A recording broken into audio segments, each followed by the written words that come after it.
Sir पहली slide में तो जो है सिर्फ इंटरस्टिशियल इन्फ्लेमेशन दिखाई दे रहा है। सॉरी। और जो बराबर वाली स्लाइड है उसमें जो है फिब्रिनोइड हम्म। नेक्रोसिस दिखाना चाह रहे हैं। और थोड़े से उसमें सेल भी हैं, तो ठीक है। लाइकली सेल्यूलर क्रिसेंट तो ये नहीं है क्या मिल ये। रहा है आपको? ये क्या मिल रहा है आपको? यहाँ पे कुछ मिल रहा है? ये पिंकिश मटेरियल तो नो डाउट है अब ये। हम्म। डॉक्टर नीप चीटिंग हो गई है, स्लाइड पढ़ ली है इन्होंने। नहीं नहीं ठीक सर, है। नहीं पढ़ी। Totally totally okay. ये ये ट्यूब्यूल, ये जो आपका, सॉरी यहाँ पे मैं क्लियर करता हूँ। ये ट्यूब्यूल है क्या है? This is something else. यहाँ पे जो नहीं, पिंकिश है। ट्यूब्यूल ट्यूब्यूल नहीं लग रहा। क्योंकि ठीक है। देखिए इसके नीचे ही बिल्कुल एक पूरा अच्छा सा ट्यूब्यूल बना हुआ है। तो हम्म। ये अलग से ही कोई तो चीज है। तो आप इसको क्या कहेंगे? पेरिट्यूबुलर कैपिलरी कह सकते हैं इसको? हाँ कह सकते हैं, यस। ट्यूब्यूल के बराबर में, हाँ। तो दिस इज पेरिट्यूबुलर कैपिलरी। जो है इंट्राल्यूमिनल थ्रोम्बाई है इसमें। ठीक है। तो और ये क्या, इस बायोप्सी को अगर इंटरप्रेट करें तो क्या है इसमें?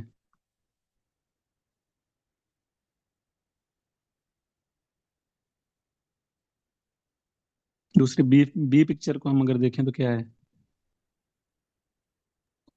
अब डॉक्टर सुनील ने कहा हमने चीटिंग कर ली है, तो ये इसमें सीनियर नहीं, नेक्रोटाइजिंग जीएन नीचे आप लिखा हुआ पढ़ें, है। ठीक है। वैसे सर फिब्रिनोइड नेक्रोसिस ही लग रहा है, क्योंकि ये जो डार्क पिंक मटेरियल है हम्म।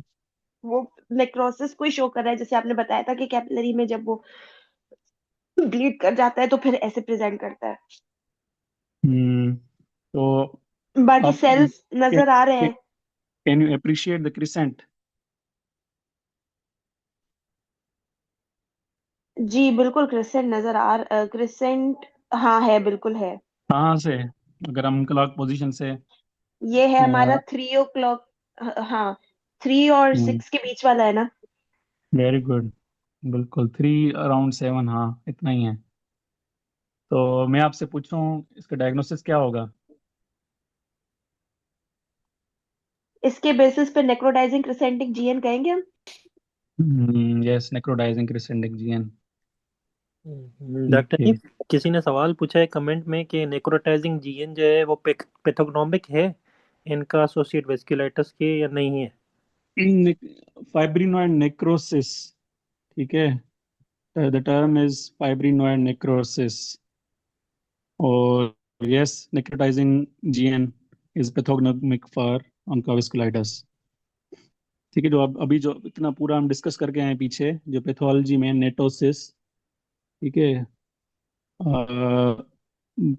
पैथोलॉजिकली जो है this form of apoptosis is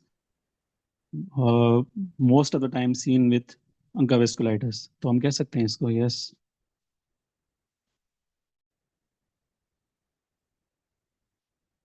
ठीक है। ये can someone come forward and ये कोई बता दे बायोप्सी मुझे।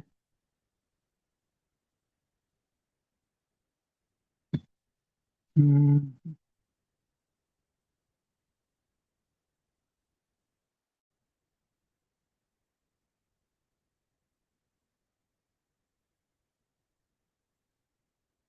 ठीक है। तो this is the glom with H&E stain।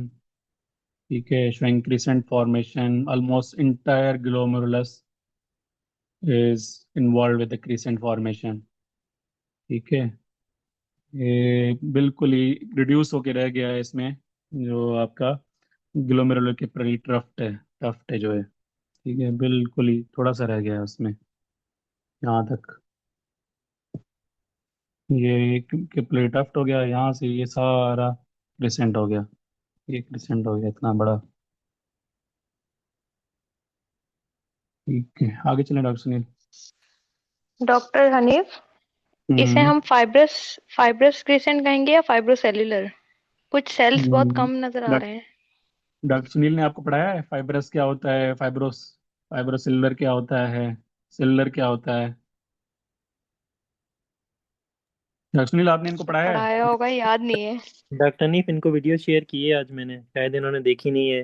Histopathology. ठीक है। अच्छा देखेंगे आप ना, आप कंपेयर करोगे, ठीक है, विद मैट्रिक्स को सेलुलर कंपोनेंट के साथ। ठीक है, अगर तो 25% of the total space is less, मतलब जो अगर फाइब्रस क्रिसेंट में जो होगा आपका सेलुलर कंपोनेंट होगा लेस देन 25% होगा, मोर देन 75% जो होगा वो मैट्रिक्स होगा। ठीक है, तो इसमें कह सकते हैं हम इसको फाइब्रस क्रिसेंट कह सकते हैं। ठीक है, बहुत कम है सर सेलुलर कंपोनेंट ना। अ, जी सर मतलब हम्म। कंपेयर कोई और जो ग्लोमेरुलाई हो उससे कंपेयर करते हैं या वैसे ही काउंट नहीं करते नहीं, हैं? इसी को ही हम कंपेयर करते हैं विद इन दिस क्रिसेंट का जो total space covered by the crescent, उसी को हम कंपेयर करते हैं कि इसका सेलुलर कंपोनेंट कितना स्पेस ले रहा है। ठीक है, और आप इसका मैट्रिक्स कंपोनेंट कितना ले रहा है। ठीक है, तो मुझे बिल्कुल ये फाइब्रस क्रिसेंट लग रहा है।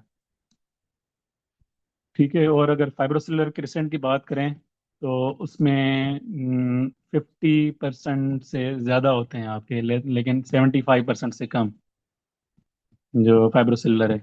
और ऑन द अदर एंड जो है सेलुलर क्रिसेंट में मोर देन 75%